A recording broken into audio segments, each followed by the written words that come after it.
여러분 안녕하십니까? 텍스에드앤 컨설팅의 김대기 대표입니다. 요즘에 질문들을 많이 주시는데요. 자녀가 전세자금이 필요한 모양입니다.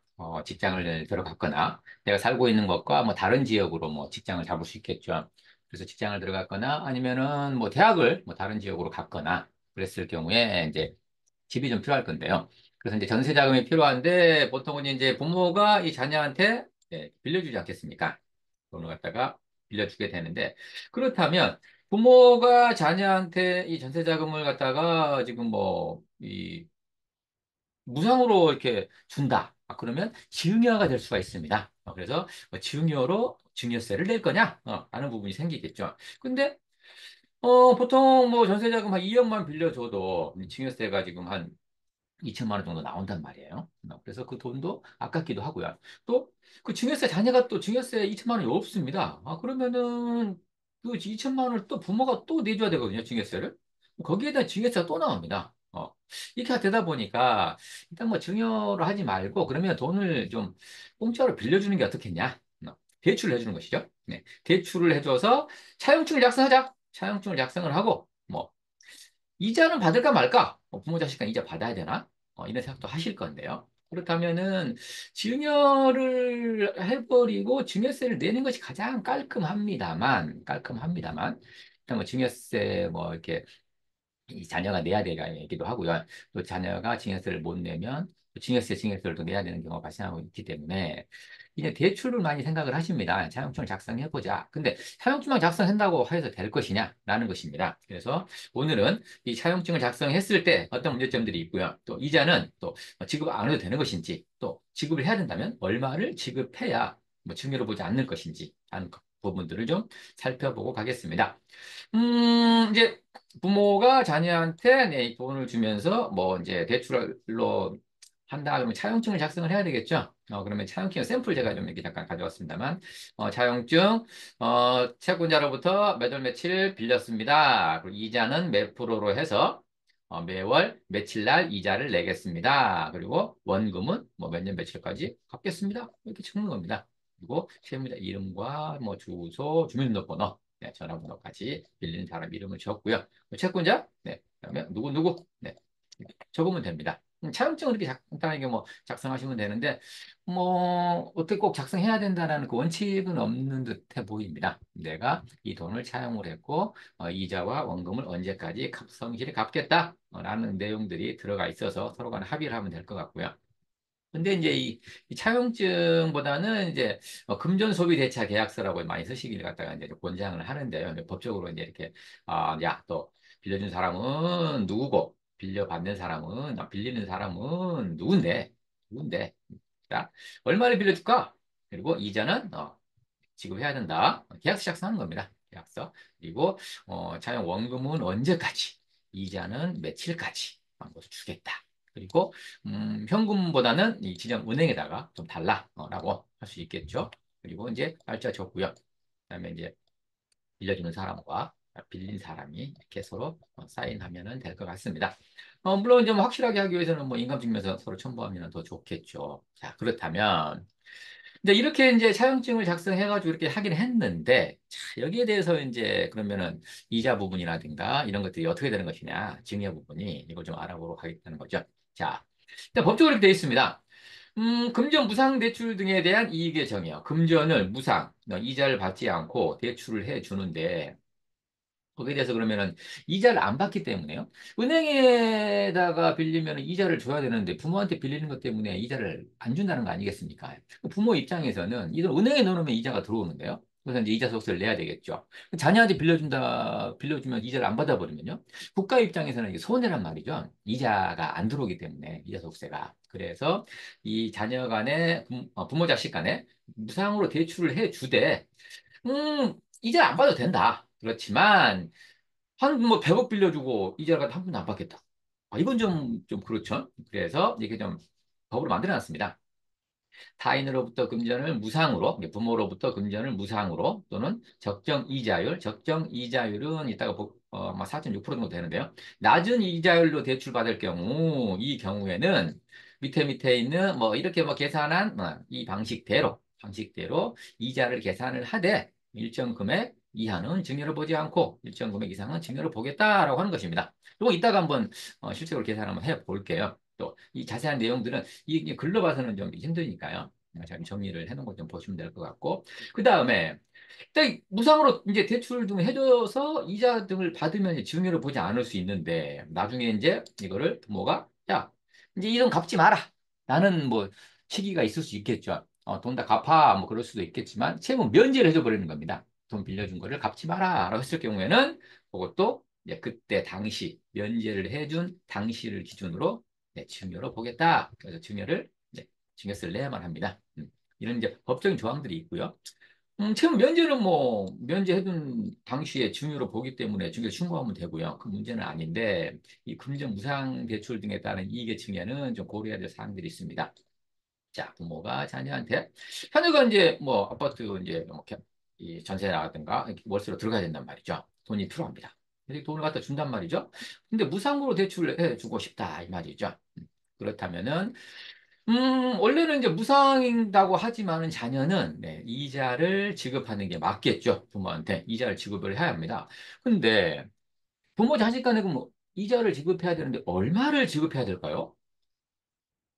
뭐 그냥 일반 신용은행 이자니까 한 3, 4%만 주면 되는 것이냐? 아니면 부모 자식 간 무슨 이자냐? 안 줘도 되는 것이냐? 라는 것입니다. 그렇지만 법적으로는 아까 봤듯이 네, 지급을 하게끔 되어 있습니다. 얼마를? 네, 대출 금액이 있으면 그 대출 금액의 연 4.6%를 지급해라 이겁니다. 연 4.6%면은 1억이면은 460만 원을 줘야 된다는 겁니다. 부모한테. 근데 그 돈을 만약에 460만 원 부모한테 안 줬습니다. 자녀가 부모한테 안 줬어요. 그러면 자녀가 부모한테 안 준 그 460만 원은 부모가 자녀한테서 깎아준 거 아닙니까? 받아야 될 돈을. 네, 면제해 준 거죠. 그래서 면제를 해 주면은 이것도 네, 증여를 보겠다 이겁니다. 증여를 보겠다. 근데 그럼 부모 자식 간에 그럼 꼭 받아야 되냐? 그래서 약간의 이제 뭐 어느 정도 유도를 주고 있습니다. 왜? 뭐 어느 정도 이자 계산을 해서 이 정도면은 뭐 안 받아도 네. 그 증여를 보지 않겠다. 아니, 기준을 갖다 마련해 놓고 있는데요. 그 기준이 뭐냐? 자, 대출 금액에서 4.6%를 갖다가 일단 곱해서요. 곱해서 이자를 안 줄 수도 있지만 실제적으로 이제 뭐 한 몇백만 원이라도 줄 수가 있지 않겠습니까? 그러면 그 실제 지급 이자를 뺀 금액이요. 이렇게 계산해서 이자 지급액을 뺀 금액이 예를 들어 1,000만 원 미만이다. 1,000만 원 미만이다. 그러면 이걸 갖다가 뭐 한 500만 원 된다. 그걸 갖다가 부모가 안 받아도 이거는 증여로 보지 않겠다라고 하는 것입니다. 그런데 이렇게 계산을 해서 계산한 금액이 1,000만 원 이상이다. 그러면 이거는 국가에서는 좀 이렇게 다 이 증여로 안 볼 수는 없다. 그래서 이 1,000만 원이 넘어가게 되면 증여로 보겠다. 근데 1,000만 원 이상 넘어가면 이 1,000만 원 미만은 증여가 아니기 때문에 1,000만 원을 뺀 나머지만 증여가 되는 것이냐? 아니다. 전체 금액을 다 증여로 봐서 증여세를 물도록 하겠다라고 하는 겁니다. 아까 그 우리가 봤었던 금전 무상 대출에 대한 네. 자, 이거 봤었죠? 네. 여기에서 이 말이 그 말입니다. 여기 있는 말이 이제 제가 풀어서 설명을 하면은 바로 네, 이 말입니다. 이렇게. 자, 그렇다면 그럼 계산 한번 해봐야 되지 않겠습니까? 자, 그럼 얼마를 주고 내가 얼마를 갖다가 빌렸을 때 얼마를 줘야 되는지 이런 것을 한번 계산을 해보자는 거죠. 그래서 제가 엑셀로 이제 많이 좀 보여드릴 텐데요. 자, 보여드리기 전에 일단 대출 금액이 있겠죠? 여기서 4.6% 곱합니다. 4.6%를 곱하면 약 3억을 빌렸을 때 4.6%는 네, 1,380만 원이거든요.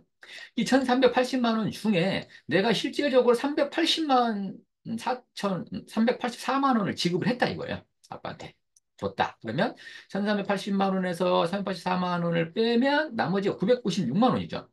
이 996만 원이 1,000만 원 미만이다 이겁니다. 그럼 중요를 보지? 않는다 이겁니다. 근데 이 금액이 1,000만 원 넘어가 버렸다 그러면 전체 금액을 증여로 봐버리겠다 이겁니다. 자, 그래서 요거는 직접 한번 엑셀로 가서 계산을 한번 해보도록 하겠습니다. 자, 그런데요. 방금처럼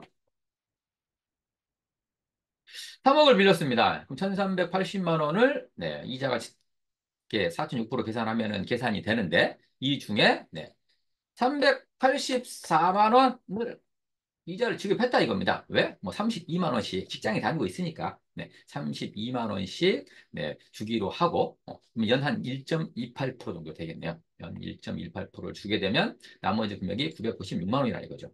이 996만 원이 1000만 원 미만이기 때문에 증여로 보지는 않는다라는 것입니다. 근데 자, 그래서 이걸 383만 원만 안 줬다라고 가정해 보겠습니다. 안 줬다. 그러면 이 금액이 1380만 원이 돼버리죠. 1380만 원이 돼버리면 1000만 원이 넘어가 버리기 때문에 이 전체 금액 1380만 원에 대한 네, 증여세를 내야만 합니다. 이게 1년마다 계산을 해야 합니다. 그래서 1년마다 1380만 원, 그러면 이제 5천만 원 뭐 증여 공제가 또 적용이 되겠죠. 그래서 당분간은 뭐 증여세가 안 나올 수도 있고요. 아무튼 증여재산가액은 이렇게 계산이 된다 이겁니다. 한 2억을 빌려볼까요, 그럼? 네. 2억을 빌리게 되면 2억에 대한 4.6%이기 때문에 920만 원이죠. 920만 원을 이제 부모한테 줘야만 하나. 근데 1000만 원 이하니까 뭐 920만 원 안 준다 하더라도 증여세는 부과가 되지 않을 겁니다. 근데 중요한 거는 뭡니까, 우리가? 야, 너 부모가 자녀한테 공짜로 돈을 빌려줬잖아. 공짜로 돈을 빌려줬는데 이자도 안 받았잖아. 그러면 그게 차용이냐? 진짜 차용 맞아? 차용증을 써놨다 하더라도 이자 지급한 내역도 없고 말이야. 그리고 또 이자를 지급했을 경우에는 또 이제 원천징수라고 해야 되거든요. 비영업 대금의 그 이익에 대해서는 27.5%를 원천 징수하고도 줘야 됩니다. 부모 자식 간의 거래에 대해서. 그 동영상은 그 이전에 제가 그 원천 징수라는 것에서 지금 그 동영상 올려놨기 때문에 그 참고하시면 될 것 같고요. 그런데 그러면은 이거 증여를 볼 가능성이 커버립니다. 그래서 2억 원을 빌리고 네, 이자를 안 줘도 920만 원을 한 푼도 안 줘도 증여로는 보지 않으나 요거를 일단 내가 엄마한테서 빌렸다. 부모님한테 빌렸다. 차용이 맞다. 라는 걸 증빙하기 위해서 매달 한 5만 원씩 보내면 어떻습니까? 1년에 60만 원이 될 텐데요. 그래서 2억 빌리는 데 대해서 1년에 60만 원 지급할게요. 이자율은 연 0.3%입니다. 뭐 차용증에 작성하셔 놓으면 되고요. 금융소비대차서에 이자는 0.3%입니다. 연. 그리고 한 달에 5만 원씩 드리겠습니다. 그 꼬박꼬박 통장으로 보낸 내역이 있다면 이거는 증여로 보지 않고 대출, 차용으로 인정될 가능성이 크다는 것입니다. 한 푼도 안 보내는 것보다는 뭐 60만 원 정도야 뭐 직장을 다니고 있다면 큰 부담은 아니겠죠. 네. 그래서 이렇게 조금이라도 이렇게 보내놓는 게 낫지 않겠나 라는 생각이 듭니다. 만약에 2억이다 그러면 이렇게 됐고요. 아까 3억은 해봤으니까요. 만약에 뭐 4억짜리 전세 갈 수 있겠나요? 아무튼 그럼 4억짜리 전세를 간다 그러면 얼마를 갖다가 더 내야 되냐 이겁니다. 이게 1000만 원을 넘지 않기 위해서는 여기에 840만 원을 갖다가 지금 내야 될 겁니다. 840만 원을 줘야. 근데 840만 원을 딱 했더니 딱 1000만 원이 돼버리죠. 이 1000만 원은 뭡니까? 1000만 원 미만이어야 증여를 안 보는데 1000만 원 이상은 1000만 원 포함하죠. 그래서 840만 원에 좀 더 줘볼게요. 850만 원. 이렇게 850만 원 좀 주면 증여료는 보지 않겠죠. 990만 원을. 그리고 월 한 70만 원씩 줘야 되는 거고요. 그다음에 이자율은 연 2.13%가 될 것 같습니다. 이거 뭐 차용증에 적어 놓으시면 되는 거고요. 그래서 그 금액에 따라서 뭐 3억 5천이다. 달라지겠죠? 이 줘야 되는 금액들이 달라질 겁니다. 이건 뭐 610만 원 이상만 주면 되겠네요. 620만 원. 그러면 이자율도 달라질 거고요. 매달 주는 금액이 이렇게 달라질 겁니다. 이렇게 계산하면 된다는 겁니다. 그러면 계산하는 방식은 쉽죠? 네. 대출 금액에서 4.6%를 곱해서 적정 이자가 나오면 적정 이자가 1000만 원 이하가 되게끔 실제로 이자를 지급하면 된다. 이건 아니겠습니까? 계산은 간단하니까요. 이걸 한번 계산을 해 보셔서 실행을 한번 해보시는 것도 괜찮을 듯 합니다. 자, 오늘은 자녀의 전세자금을 부모가 이렇게 현금으로 대줄 때 이 증여 문제, 그다음에 차용증 작성, 그다음에 이자는 얼마를 지급해야 되는지 하는 부분에 대해서 좀 알아봤습니다. 자, 이 동영상이 도움이 되셨다면, 네, 좋아요, 그다음에 구독, 알람 설정 부탁드리겠습니다. 다음에 더 좋은 컨텐츠로 찾아오겠습니다. 감사합니다.